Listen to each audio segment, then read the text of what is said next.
Ja sam Branko Stojković. Ispričat ću vam jednu svoju priču. To je bilo 25. svibnja 1997. godine, kada sam ja u noćnim satima sa Ćurić Kazimirom Kažom i sa Nevenkom Ćurić, njegovim bratićem, i sa Radovanom Budimirom Rajkom u noćnim satima sa tvornice Tada u Bjelovaru strgali komunističku zastavu, odnosno strgali smo zastavu za rođendan Josipa Broza Tita. To veče mi smo otišli kod Ćurić Kazimira i tamo smo imali neku feštu, da bi poslije nas, odnosno ne nas, nego mene, izdali moji prijatelji neki s kojima sam bio u društvu, da sam ja bio glavni akter trganja zastave jugoslavenske. Onda došla je policija k meni kuć i ja sam završio na sudu. Na tome sudu je bio sudac Miroslav Čačija. On je bio sudac u zajednicama općina Bjelovar. To se tada za vreme bivše Jugoslavije tako zvalo.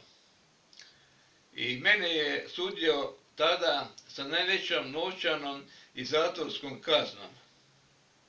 Ukoliko ne platim tu veliku novčanu kaznu, onda mi se to primjenjuje u zatvor. A ovi moji prijatelji su se lijepo povukli i na kraju su rekli kao da sam ja sav krivac tog svega. Što želim ovdje reći? Želim kazati da Čačija Miroslav je bio podobnik onoga društva jugoslavenskoga, da je bio u Savezu komunista Jugoslavije, da je bio njihov povjerenik. I kada je tobože došla neka demokracija 1989. na pragu 90. godina, Miroslav Čačija je promijenio svoju komunističku značku za člansku iskaznicu od Hrvatske seljačke stranke. A znamo ko je bio u toj Hrvatskoj seljačkoj stranci u Bjelovaru, koji su komunisti bili od Luke Trconića pokojnoga, Petra Jurušića pokojnoga, Damira Bajsa. Svi oni su izdali poslije seljake. I danas možemo vidjeti zbog toga kako su naša sela uništena i kako su se našla u propasti. Ali vratimo se mi mome slučaju. Mene je Miroslav Čačija osudio, kao što sam rekao, sa vrlo strogom kaznom, jer sam imao kazneno djelo protiv Jugoslavije. Poslije toga ja sam išao raditi sa jednim privatnikom i klesao sam gotovo cijeli mjesec i možda 2 mjeseca kamen u Brezovcu kraj Bjelovara na jednoj kući koja se izgrađivala, jedna velika velebna kuća. I od jutra do mraka sam radio da zaradim taj novac, da platim, da ne idem kao mlada osoba u zatvor. Ovdje vam govorim što je meni Miroslav Čačija u onome sistemu priredio. Čak kad sam ja platio kaznu, jedno ljeto on je na Šoderici bio, to je kraj Koprivnice. I mene je spasio na plaži i kaže, jesi ti taj dečko? I ja kažem, da, ja sam taj. Pa kaže, kao se ja njega ne sjećam, pa ja kažem, pa onda, pa da, sjećam se, vi ste taj sudac. I on meni kaže, kako je on mene morao suditi, da je njemu komitet i da je njemu partija naredila, da kao ja sam njemu drag dečko i sve i to, i da oni su tražili veliku kaznu. Ali, što želim kazati iz ovog svega? Došao je taj obećani sistem ta obećana Hrvatska koja je trebala pružiti građanima jednu bolju sigurnost i budućnost, a Čačija je postao u Bjelovaru župan i to sa 2 mandata. Šta vi mislite? A to vam najbolje govori da ti svi stari drugovi samo su preobukli svoje kapute, postali su domoljubi, počeli su ulaziti u crkvu, preobraćenici i zaboravili su svoje stare grijehe.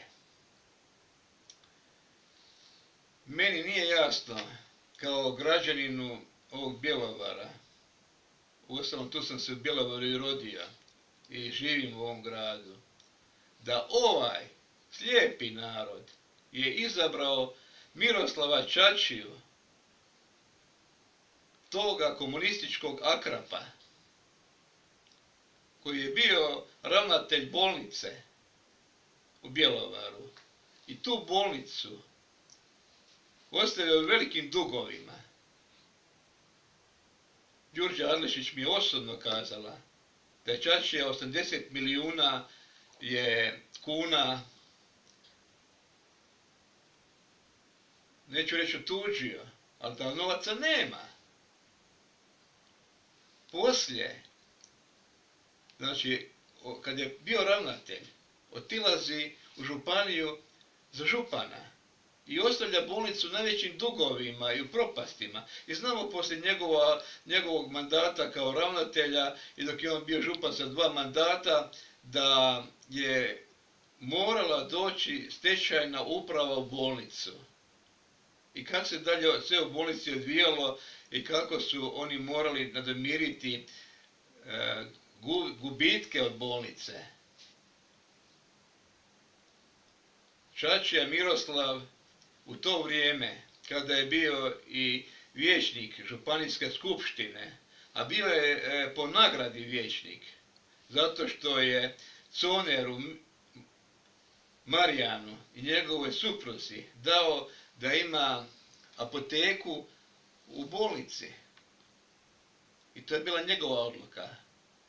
Kao što se zna, da za tu bolnicu mi svi smo odvajali novac i da to je kao društveno, odnosno vlasništvo građana. I ta bolnica kod je to privatna nečija prčija. Mene je Miroslav Čačija sudio i štitio je onaj sistem s kojim su se oni navodno razdružili. Danas Miroslav Čačija ima lijepe milijune, pokupovao je nekoliko kuća, zemljišta, vinograda, pa čak prikazao sam i sliku koji policajci njemu beru vinograd, pa čak i ravnatelj SOA-e, Ante Berić je tamo, ekipa. Znači čovjek je upropastio, ukrao, uništio i njemu policija bere vinograd. Šta želim sa ovim kazati? Dok se god mi ne razrušimo sa takvima koji su bili bivši povjerenici komunističke partije kao Miroslav Čačija, Stjepan Grula, Zlatko Barila i svi drugi, ovo društvo ne može nikuda napred ići. Ovo društvo može samo ići napred i biti neka promjena ako mi neke ljude postavimo koji imaju čistu prošlost i koji imaju neku vrijednost, jer u ovom Bjelovaru ovih zadnjih 30 godina se ništa nije promijenilo. Odnosno grad stagnira, sve propada, napušteno ima kuća, stanova, bivših firmi, građani sve gore i gore žive. I onda što najžalosnije, što danas čujem, da neke obitelji nemaju osnovne stvari, nemaju hranu, što da jedu i šute svi.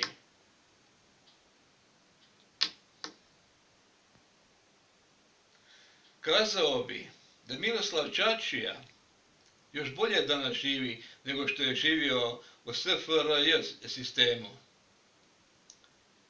Kad sam kazao da on i njegova ekipa, koji su bili Hrvatskoj seljačkoj stranci, su totalno upropastili sva sela u Bjelovarsko-bilogorskoj županiji, a zna se da ta sela su bila bogata i napućena sa svime bogatstvima od stoke, poljoprivrednih proizvoda.